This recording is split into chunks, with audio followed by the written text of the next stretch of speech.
말합니다. 행복 시작 불행 끝, 성공 시작 실패 끝.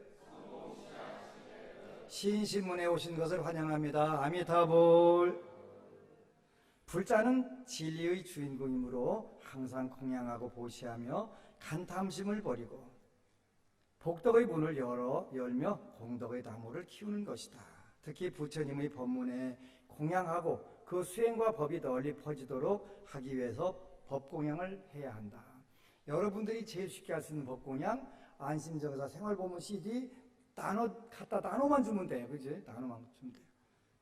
그 어느 법부님은 이 법문 CD를 구하러 왔다고 종무실에 왔더라는 거예요. 그래서 그 무한리필에 무한리필. 갖다가 마구마구 나눠주세요. 그러면 여러분들은 그 남들에게 인복을 짓는 것이고, 여러분들 그 듣고 긍정적으로 인생을 편 분들은 대박 나는 것이고, 얼마나 좋은 거겠지? 여러분들이 특별하게 그 CD를 구입하지 않아도 되니까 많이 갖다 나눠주고, 운명을 바꾼 사람들도 나눠주고, 갖다 나눠주세요. 그래서 그 가장 중요한 실천사항 중에 하나가 바로 그 보시다. 그래서 화엄경에 보면은 그 불공이라고 하는 단어가 나오는데 부처님께 공양 올리는 거예요. 보시라고 해도 되고 공양 올리는 것도 관계없는데 세 가지가 있다 그랬어요. 첫 번째는 불공이라고 하는 것은 부처님께 공양물을 올리는 것뿐만 불공이 아니라 여러분들이 새벽 기도하는 것도 불공이고 부처님 말씀을 받드는 것도 불공이에요. 그래서 보현행원품에 보면은 법공양에 대해서 나오는데, 법공양은 여설 수행 공양, 그래서 부처님 말씀하신 대로 따라서 그 실천하는 것도 공양. 굉장히 중요한, 그게 다 공양이고 그 불공이에요. 그래서 불공이라고 하는 건 꼭 부처님께 그 전세금 빼다가 올리는 게 불공이 아니고, 여러분들이 여설 수행 공양, 부처님이 하신 말씀대로 따라서 해보는 그것이 바로 불공이고 공양이 되는 것이다. 그래서 화엄경에는 세 가지가 나오는데, 난행, 능행 그러는 거예요. 여러분들이 새벽에 일어나려면 힘들어요. 그지? 새벽에 즐거워서 일어나는 경우는 없어요. 아까 이 법부님처럼 너무 간절하니까 당연히 일어나지는 거지. 너무 간절하니까 일어나지는 거예요. 그러니까 그 지구가 잡아당기는 만류 인력을 거부할 수 있는 것은 여러분들의 간절한 의지가 있어야 가능한 것이지. 그렇단 말이에요. 그래서 난행, 능행 그랬어요. 어려운 것을 능히 행하는 것이 불공이다 그랬단 말이에요. 난행, 능행. 어려울 난자, 행할 행자, 난행, 능행. 어려운 행을 능히 해내는 것이 불공이다. 그러니까 여러분들이 제가 새벽 기도를 시키는 이유는 여러 가지가 있는데, 첫 번째는 이 조항에도 들어가요. 여러분 의지를 한번 실험해보라는 거예요. 그래서 의지로 그 지구의 만류 인력을 한번 거부해보라는 거예요. 그지? 해보다 보니까 어떻게 돼요? 자신감이 생겨요. 어느 순간에. 이게 되네, 그러지? 된단 말이에요. 이게 난행등행이죠. 난행등행. 어려운 것을 능히 어렵다고 포기하지 않고 이겨내니까 이게 되더라. 자기 의지가 이기니까 너무 기분이 좋잖아요. 어느 순간에 여러분 자신을 칭찬하고 싶어지잖아요. 뿌듯한 마음이 저절로 들어간단 말이에요. 굉장히 중요한 거예요. 굉장히 중요한 거예요. 두 번째는 많은 법원님들이 새벽에 기도하니까 정말 좋아요. 일단은 마음의 여유가 생긴단 말이에요. 그죠? 그 낮에 있으면 아무래도 하려면 뭐든지 급한 마음들이 들어가는데 새벽에는 급한 마음이 안 들어가잖아요.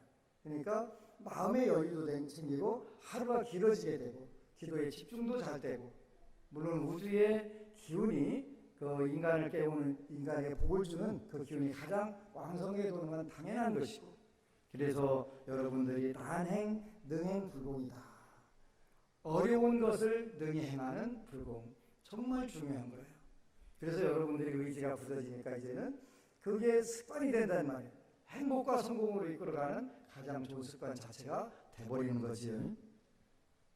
두 번째는 이제 이 부분들을 많이 굳게 의지를 다져가게 되면은 이제 불석신명이 나오게 되는 거예요. 내 몸과 목숨이 아깝지 않다.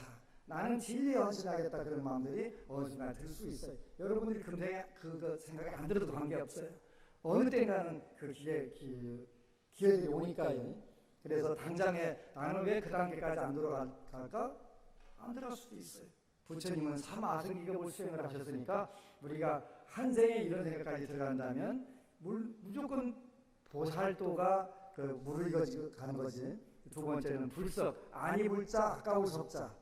그래서 아까워하지 않는다. 그런 게 뭘 아까워하지 않냐면 몸과 목숨을 아까워하지 않는다.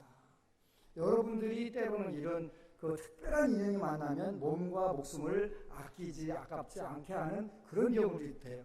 제일 많은 것은 부모 자식 간의 그 인연이겠지. 부모 자식 간에는 몸과 목숨을 아끼지 않는 그런 인연들이 맺어져요. 아주 특별한 경우에는 그냥 부모 자식 간에도 서로 죽고 죽이는 그런 악연들도 물론 있지만 그게 하루아침에 이루어지는 건 아니고 조심해야 될 부분들이에요. 그래서 두 번째는 불석, 신명, 불공이다. 불석, 신명, 불공이다. 내가 가진 모든 것이 결국은 신명체, 여기다 재물까지 합쳐가지고 유한한 것인데, 이것이 있을 때 우리는 다음 생도 준비하고 금생도 이 이유가 훨씬 더 풍요롭게 잘 살 수 있는 그런 마음가짐들, 공덕, 보시에 의해서 이루어진다. 그래서 첫 번째는 난행, 능행. 어려울 난자, 어려운 것을 능히 행할 수 있는 그런 마음 자세. 두 번째는 몸과 목숨도 때로는 버리겠다는 그러한 포기할 수 있다는 그런 마음으로 우리가 정진한다면 세상에 무서울 게 뭐가 있고 안 될 게 뭐가 있겠어요, 이제? 안 될 게 뭐가 있겠어요? 그런데 새벽에 기도하다가 그래도 3주만 되면 다 몸들이 알아서 적응했어요. 그리고 늘 이야기하지만 기도에는 세 가지가 없다라고 했어요. 첫 번째, 기도는 허송한 게 없다. 절대 헛된 기도가 없다. 두 번째는 뒤로 물러가는 방법이 없다. 뒤로 가는 것이 없다. 여러분들이 좋은 것을 원하는데 부처님께서 나쁜 것을 주시는 경우는 절대 없다는 뜻이에요. 여러분들이 원하는 것보다 항상 좋은 걸 주시는 거예요. 그런데 여러분들이 현실적으로 결과가 더 작을 수가 있어요. 그러면 그 작은 결과가 앞으로 훨씬 더 큰 결과가 될 수 있다는 거예요. 그래서 일단은 기도하고 결과 받아봐야 되는 무조건 감사하는 게 중요해요. 감사하는 마음 갖게 되면 그 감사가 훨씬 더 큰 결과를 끌어올 수 있는 거예요.